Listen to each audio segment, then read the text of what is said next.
Hello guys, welcome to my YouTube channel SKL classes. Dear friends, आज आपके लिए मैं लेकर आया हूँ टेंस। तो आपने कई चैनल के माध्यम से या कई टीचर्स ने आपको अभी तक टेंस बताए होंगे, और जो छोटे बच्चे हैं जैसे 6th 7th 8th के, तो वो बच्चे इन टेंसेस को समझने में थोड़े कन्फ्यूज़ होते हैं। तो आज हम आपके सामने कुछ अपना प्रयास करते हैं। I shall try my best. So guys, let start. कि टेंस को सबसे पहले हमें एक चीज़ का ध्यान रखना है कि टेंस से पहले हमें याद रखना है कि सेंटेंस कैसे बनता है। तो सेंटेंस, जैसे हम सेंटेंस, तो एक सेंटेंस कैसे बनता है, तो आपने डेफिनेशन पढ़ी होगी कि the meaningful group of words which have a complete sense या which makes a complete sense is called sentence. मतलब शब्दों का एक ऐसा समूह जिसका एक अर्थ निकले, शब्दों का एक ऐसा समूह जिससे अर्थ निकले, वह कहलाता है एक सेंटेंस, वह एक वाक्य कहलाता है। शब्द भी कैसे हो? सार्थक। बिना अर्थ के शब्द अगर मिलेंगे तो उसका कोई अर्थ नहीं निकलेगा। तो एक सेंटेंस को बनाने के लिए एक शब्दों के झुंड की आवश्यकता होती है, सार्थक हो तभी जाके वह अर्थ देगा। तो सेंटेंस बनाने का एक क्रम होता है। टेंस से पहले ध्यान रखना है सेंटेंस। तो सेंटेंस कैसे बनता है प्रिय मित्रों? तो सेंटेंस बनाने के लिए सबसे पहले अगर हम हिंदी की बात करें तो हिंदी का हम कोई भी एक सेंटेंस ले लें। जैसे हमने हिंदी में लिख दिया कि वह गीत गाती है। तो मित्रों, इसमें आप देख सकते हैं कि हमें आवश्यकता पड़ी है यहाँ एक वह शब्द की, गीत शब्द की, और गाती है इस शब्द की हमें आवश्यकता पड़ी है एक वाक्य बनाने के लिए। कहने का मतलब ये है कि यहाँ हिंदी में हम शुरुआत करते हैं इससे, वो कहलाता है सब्जेक्ट। सब्जेक्ट सीधी सी बात है, जो कार्य को करता है, जिसके द्वारा कार्य किया जाता है, वो कहलाता है सब्जेक्ट। दूसरा है कर्ता के द्वारा किया गया कार्य। कर्ता के द्वारा किया गया कार्य वो कहलाता है वर्ब, क्रिया कहलाती है। और सब्जेक्ट जिसके लिए कार्य करे, मतलब कार्य करता है तो किस लिए कर रहा है, क्या काम कर रहा है, वो उस चीज़ को हम बोलते हैं ऑब्जेक्ट, जिसके लिए कर्ता कार्य करता है। तो एक प्रकार से हम कह सकते हैं कि हिंदी के सेंटेंस का अगर हम क्रम देखें तो पहले सब्जेक्ट, फिर ऑब्जेक्ट और फिर वर्ब होती है। एक क्रम होता है हिंदी के सेंटेंसेस में। अगर हम इंग्लिश की बात करें तो सबसे पहले टेंस से पहले, हम आपसे बार बार बता रहे हैं कि टेंस से पहले हमें ज़रूरत है सेंटेंस को सीखने की। तो अगर हम इंग्लिश के सेंटेंस की बात करते हैं तो इंग्लिश के सेंटेंस में भी हिंदी की ही तरह सबसे पहले लिखा जाता है सब्जेक्ट। शुरुआत सब्जेक्ट से ही होती है। सब्जेक्ट क्या कुछ हो सकते हैं हम आपको बताते हैं अभी।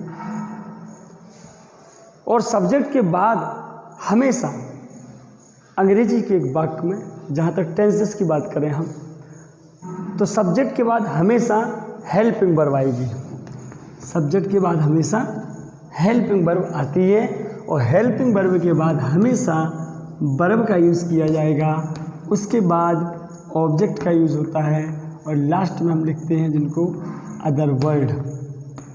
तो प्रिय मित्रों, हो सकता है कि टेंस की वीडियो से पहले आपको एक वीडियो हमको केवल इस सेंटेंस की देनी पड़े। मतलब ये जो वीडियो है, हो सकता है इसमें केवल मैं सेंटेंस बता सकूं और टेंस के लिए पार्ट 2 करके वीडियो दूं। तो सबसे पहले बात करते हैं सब्जेक्ट। सब्जेक्ट क्या है? तो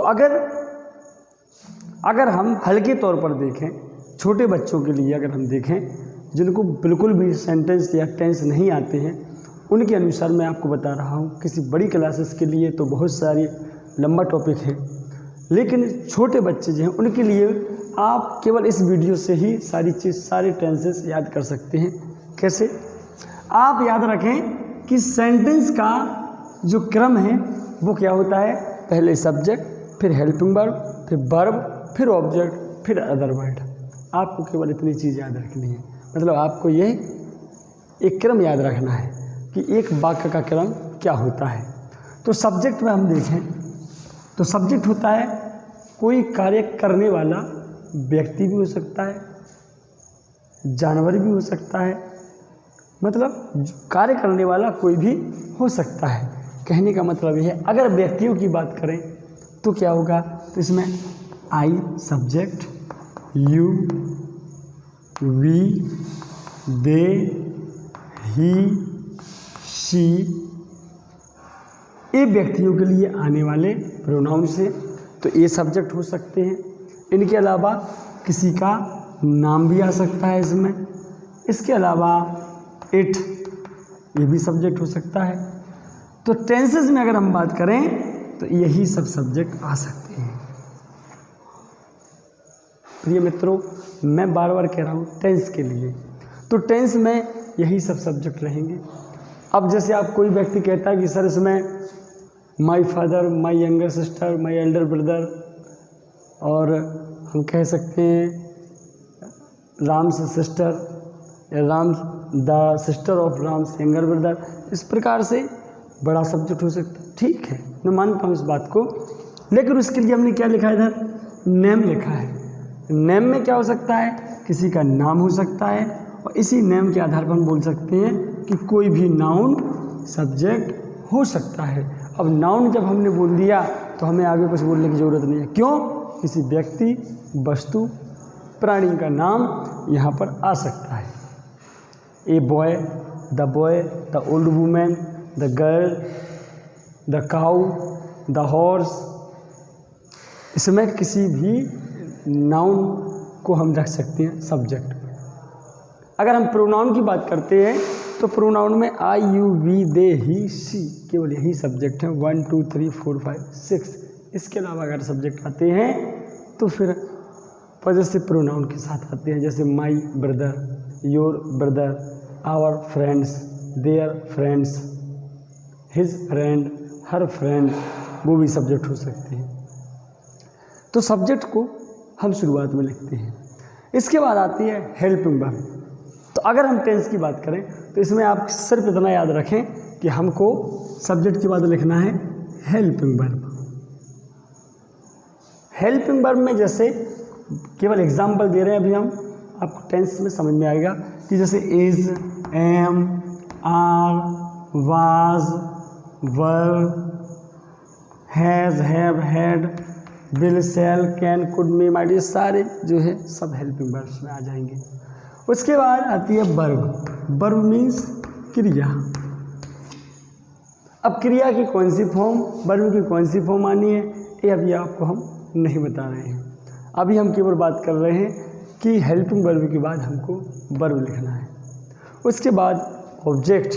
तो जैसे हमने सब्जेक्ट बताया, जैसे कहा कि सब्जेक्ट में ये सब होते हैं, तो सेम सब्जेक्ट के हिसाब से ही ऑब्जेक्ट होंगे। जैसे किसी का भी इसमें नाम हो सकता है, कोई भी नाउन हो सकता है, या आई का ऑब्जेक्ट मी हो सकता है, यू का ऑब्जेक्ट यू हो सकता है, वी का ऑब्जेक्ट अस हो सकता है, दे का ऑब्जेक्ट देम, हिम, हर, ये सब ऑब्जेक्ट आ सकते हैं। लास्ट में अदर वर्ड। प्रिय मित्रों, मैं किताब के आधार पर जो भाषा लिखी है उस भाषा के आधार पर आपको नहीं पढ़ा रहा हूँ, मैं सिर्फ आपको समझाने के लिए अपने तरीके से बता रहा हूँ। ये सारी चीज़ें बुक्स में इस प्रकार से नहीं दी होंगी, जैसे जो शब्द मैं इसके लिए यूज़ कर रहा हूँ वो शब्द किताब में नहीं मिलेंगे। आप समझिए, कैसे भी समझें, बस मेरा मकसद ये है। अदर वर्ड क्या कहलाते हैं? बच्चे कन्फ्यूज़ होते हैं कि सर अदर वर्ड कैसे हैं, कौन सा अदर वर्ड है? ऑब्जेक्ट को अदर वर्ड समझ बैठता है, अदर वर्ड को ऑब्जेक्ट बना देता है। तो सीधी सी बात बेटा, आप लोग एक चीज़ याद रखें कि अदर वर्ड हम माने तो कहाँ से शुरुआत होती है? प्रीपोजिशन से। अदर वर्ड की शुरुआत होती है प्रीपोजिशन से। आप याद रखें प्रीपोजिशन, जैसे in, on, upon, for, since, with, by, in front of, behind, near the, into, ये सभी क्या कहलाते हैं? प्रीपोजिशंस कहलाते हैं। तो ये सभी प्रीपोजिशंस हैं। मतलब अदर वर्ड कैसे मालूम चलेगा? अगर हिंदी का वाक्य हमें इंग्लिश में बनाना है तो हमें कैसे पता चलेगा कि कौन सा अदर वर्ड है? तो प्रिय दोस्तों, आप एक चीज़ का हमेशा ख्याल रखें कि जैसे मैं, पर, के लिए, से, मैं, के साथ, के द्वारा, के सामने, के पीछे, के पास, जिन शब्दों के बाद ये शब्द जुड़े हों, जैसे तुम्हारे पीछे, किसी सेंटेंस में ये शब्द दिया है कि वह तुम्हारे पीछे खेल रहा है या वे तुम्हारे पीछे बैठे थे, कोई भी सेंटेंस आ जाए तो आप एक बात का हिसाब किताब बना लें कि इसमें शब्द जुड़ा है पीछे। इसका मतलब है कि इसमें प्रीपोजिशन जुड़ा हुआ है। तो हम पहले पीछे को लिखेंगे और फिर तुम्हारे की मीनिंग लिखेंगे। और कहाँ लिखेंगे वाक्य में? सबसे लास्ट में। जैसे हमने कहा कि मेरा भाई तुम्हारे भाई के साथ कल कानपुर जाएगा। इस पूरे वाक्य में अदर वर्ड ढूंढें आप पहले। तो मेरा भाई तुम्हारे भाई के साथ कल कानपुर जाएगा, तो के साथ, तुम्हारे भाई के साथ, तो के साथ शब्द जिस शब्द में जुड़ा है, जिस शब्द के बाद जुड़ा है, उस शब्द को हम क्या मानेंगे? अदर वर्ड मानेंगे। मतलब सीधा सा मतलब है कि वाक्य में आया कि मेरा भाई तुम्हारे भाई के साथ, कोई भी सेंटेंस लिख दें हम, क्रिकेट खेल रहा है। फॉर एग्जाम्पल हमने एक सेंटेंस दिया है, तो इस सेंटेंस में बच्चे कंफ्यूज होते हैं कि सर इसमें सब्जेक्ट कौन सा है, ऑब्जेक्ट कौन सा है, अदर वर्ड क्या है। कभी कभी ऑब्जेक्ट को अदर वर्ड बना देते हैं, क्रम इधर का इधर कर देते हैं, गलत हो जाता है। तो सीधी सी बात याद रखें दिमाग में कि प्रीपोजिशन ढूंढें आप। तो प्रीपोजिशन दिया है के साथ, एक किस शब्द के बाद जोड़ा है? तुम्हारे भाई के साथ, तुम्हारे भाई के साथ। मतलब ये जो हो गया, ये क्या हो गया? Other word.